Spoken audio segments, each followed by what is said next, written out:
Bonjour tout le monde. Aujourd'hui, comme vous le voyez derrière moi, c'est Made in Canada. Je vais parler un peu de, je vais parler un peu de tout ce qui a trait aux inventions canadiennes, euh, aussi que ce soit des inventions scientifiques, mais aussi tout ce qui est Made in Canada. Donc, euh, je vais partager mon écran.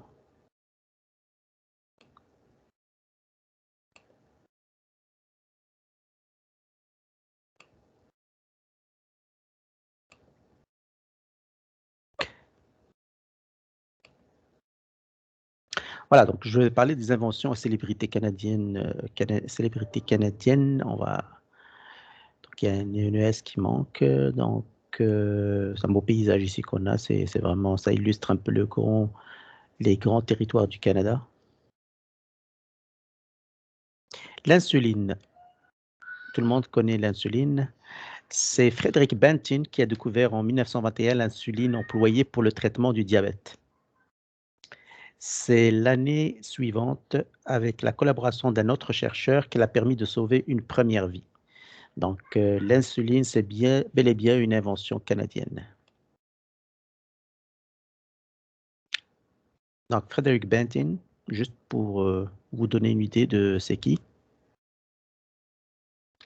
Le BlackBerry. Le BlackBerry, c'est vrai que maintenant, c'est un peu dépassé avec les iPhones et les nouveaux téléphones intelligents, mais à la base, le BlackBerry a été conçu par Mike Lazaridis. Euh, donc, euh, et maintenant, bien sûr, on a beaucoup d'autres innovations, mais à la base, le BlackBerry, c'est une invention canadienne. Le talkie-walkie, le fameux walkie-talkie. Le walkie-talkie, là.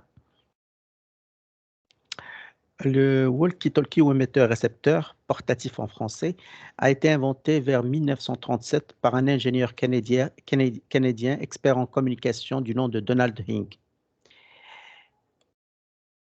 À l'époque, il pesait entre 15 et 17 kilos. C'était quand même très, très pesant. Maintenant, il y a eu bien sûr des inventions beaucoup plus légères et beaucoup plus ergonomiques, on va dire.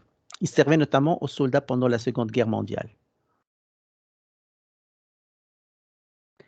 Le fauteuil roulant électrique. Oui, ce fameux fauteuil roulant, c'est une invention canadienne. Il a été inventé par George Klein, qui l'a conçu initialement afin d'aider d'anciens combattants. C'était vraiment dans une perspective au niveau, pour aider un peu les anciens combattants de la guerre et tout ça, spécialement la Seconde Guerre mondiale. George Klein est l'un des inventeurs canadiens les plus prolifiques du XXe siècle, même si celui-ci n'était pas bien doué à l'école. Donc, on voit des fois qu'on peut être vraiment, avoir du génie, être un créateur, mais sans pour autant avoir eu du succès à l'école. C'est pas, il n'y a pas une corrélation directe entre le succès à l'école et la créativité et l'invention. Donc, on voit ici l'inventeur. Puis, effectivement, lui, il a fait l'invention aussi le Canada, c'est lui qui a fait l'invention euh, du fauteuil électrique pour les bus. C'est Walter Harris Callow. C'est c'est celui qui avait inventé le fauteuil pour l'accès au bus. Il l'a fait pour les vétérans qui revenaient un peu de la Deuxième Guerre mondiale, aux alentours de 1947.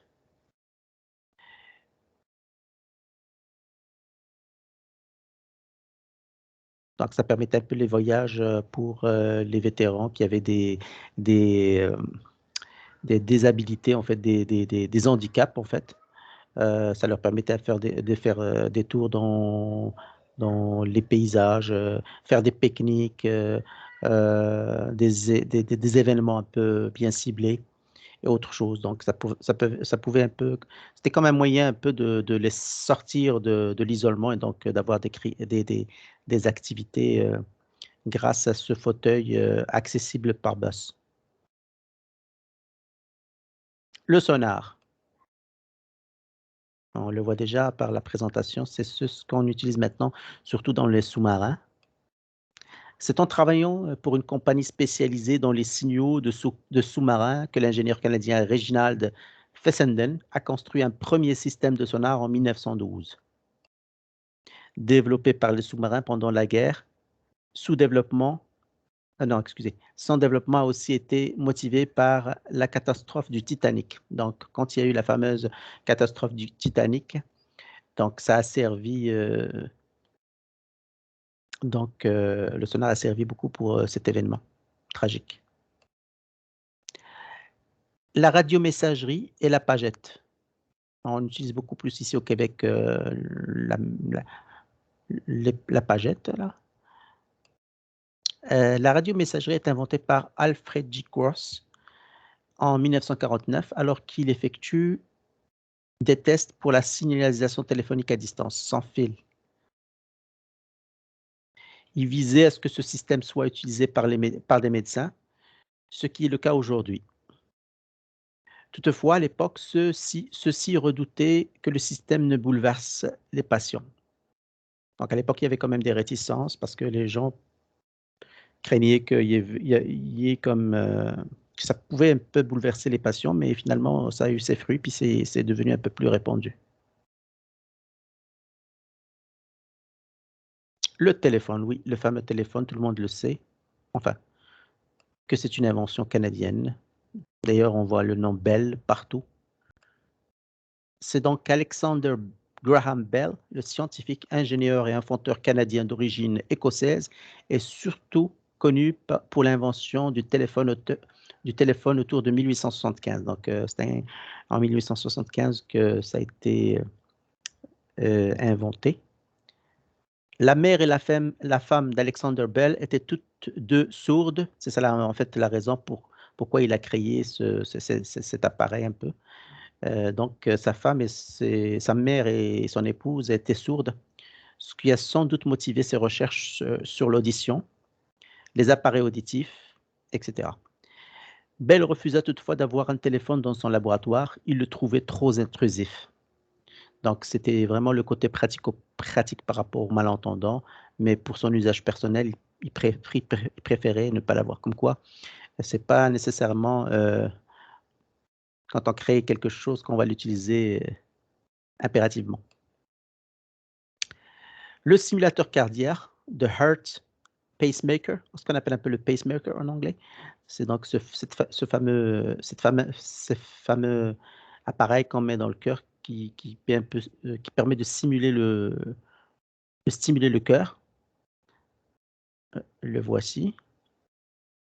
C'est John Alexander Jack Hopes était l'un des pionniers du stimulateur cardiaque sur lequel il a travaillé à partir de 1949 avec Wilfred Bigelow et John Callaghan. Voyant le jour en 1951, le premier stimulateur cardiaque sera pour la première fois implanté dans un corps humain en 1958. Donc voici une autre invention canadienne. Le beurre d'arachide. Qui ne connaît pas le beurre d'arachide? Voilà, nourriture de base de tout petit Canadien ou même de grands qui retrouvent ses souvenirs. Le beurre d'arachide a été imaginé en 1884 par le pharmacien montréalais Marcellus Gilmer Edson. Il a fait breveter son invention sous l'appellation initiale, c'était pas le beurre d'arachide, c'était vraiment, ce qu'il a mis dans son brevet d'invention, c'était Gelatinous Peanut Flavored Sandwich Enhancing Goo. C'est quand même long comme appellation. Et c'était en 1884. Comment traduire un tel nom? Peut-être si on veut le traduire en bon français, c'est la boue gélatineuse à saveur d'arachide pour améliorer le goût du sandwich. Pas sûr. Comme le nom n'avait absolument rien d'invitant, il l'a changé pour, donc c'est ça. Donc peanut butter, c'est plus pratique et puis c'est le fameux beurre d'arachide qu'on connaît maintenant partout dans les supermarchés. Il est malheureusement décédé quelques années plus tard, seul et sans un sou. Donc 94% des Canadiens en possèdent au moins un pot à la maison. Mais là, c'est sûr que les Canadiens, les Nord-Américains en général, mais je pense que partout dans le monde, on utilise maintenant les beurres d'arachide. Mais c'est vrai que c'est plus flagrant ici, hein, c'est vraiment quelque chose de primordial dans les petits déjeuners et en général dans la table canadienne. D'autres inventions en éclair, il y a le basketball a été inventé en 1891 par James Naismith, un professeur d'éducation physique canado-américain. Le Canada Dry, c'est une boisson qu'on connaît partout dans le monde, un peu moins les dernières années, mais je me rappelle à l'époque, quand j'étais au Maroc, le Canada Dry, c'était très connu. C'est John McLaughlin, pharmacien chimiste et producteur d'eau gazeuse, qui a élaboré la célèbre boisson au gingembre dans son usine de Toronto en 1904. Puis bien sûr, la motoneige, hein. Joseph Armand Bombardier, génial inventeur, n'a jamais cessé de mettre au point des nouvelles machines jusqu'à l'invention de la motoneige en 1959. D'ailleurs, la famille Bombardier est très connue au Canada, au Québec en fait, et ne serait-ce qu'en aérospatial, on connaît tous euh, euh, les engins Bombardier. L'invention canadienne est venue après. Ok, Joseph Armand Bombardier, donc juste pour vous donner une idée de comment ça a l'air, donc c'est une ancienne vieille photo là. Les jeux, eh oui, les Canadiens ont aussi inventé des jeux. Le jeu Trivial Pursuit, donc le jeu de questions-réponses le plus populaire au monde, il y a une illustration ici. Il a été inventé par deux Canadiens, Chris Haney et Scott Abbott, en 1979. Puis le Max, ici au Canada, si vous allez au Québec, à Montréal ou partout au Canada, vous allez trouver les fameux IMAX. C'est les fameux cinémas. Et c'est bel et bien une invention canadienne. C'est lors de l'Expo 67 que deux réalisateurs, Crowther et Ferguson, ont utilisé un système multiprojecteur et multi-écran pour projeter leurs films, une technologie qui allait devenir le cinéma IMAX. Les boîtes d'œufs. Mine de rien, c'est une invention canadienne.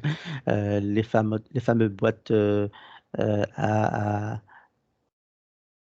comment on appelle ça, ouais, c'est ça, les boîtes pour contenir les œufs. J'allais dire les alvéoles, oui, c'est ça. C'est comme des alvéoles où on met des œufs. Donc, en matière d'innovation, mieux vaut ne pas tout mettre ses œufs dans le même panier. Une expression qu'on connaît, hein. En pratique, non plus d'ailleurs. Avant l'éclair de génie de Joseph Leopold Cole en 1971, plusieurs œufs revenaient brisés d'une visite au magasin général. On plaçait les œufs dans un même panier. D'où l'expression. Donc, ça se cassait. Alors, il a imaginé cette façon de séparer un peu les œufs dans des cartons, des boîtes à œufs. Et la personne, Joseph Leopold Cole, on le voit ici, là. Là, pour finir, on va vous montrer, vous voyez déjà Bryan Adams et Céline Dion. Ben, c'est pas made in Canada, mais c'est des célébrités canadiennes. On peut dire c'est des humains, mais en fait, ils proviennent du Canada. Bryan Adams, qui ne connaît Bryan Adams? Céline Dion, qui est très, très famous, très, très connue au Québec et aux États-Unis et partout dans le monde. Bien sûr, il y a d'autres célébrités. Je vais les passer rapidement. Il y en a beaucoup, mais j'ai juste retenu celle-ci. Il y a Jim Carrey, Shania Twain, Donald Sutherland, Avril Lavigne, Rachel McAdams, Ryan Reynolds, Evangeline Lilly, Ryan Gosling. C'est vraiment qui ne connaît Jim Carrey ou Ryan Reynolds ou Shania Twain. C'est des noms qui sont très connus.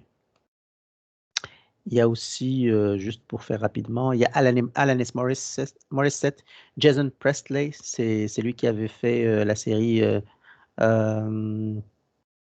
j'ai oublié le nom, c'était pas Friends, c'était l'autre là.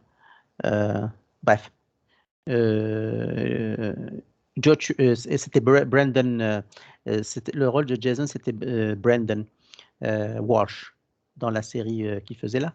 Il y a Joshua Jackson, Sandra Oh. Sandra Oh, on la voit de plus en plus dans des films américains.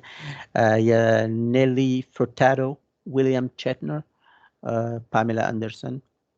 connue pour, euh, pour être une exhibitionniste. C'est une Canadienne. Et je pense qu'elle est d'origine de la Colombie-Britannique, donc une province canadienne de l'Ouest. Il y a Michael J. Fox, Rachel McAdams, Keanu Reeves, Justin Bieber, Elliot Page et Drake. Voilà, donc c'est pas mal, beaucoup d'inventions canadiennes en fait. Et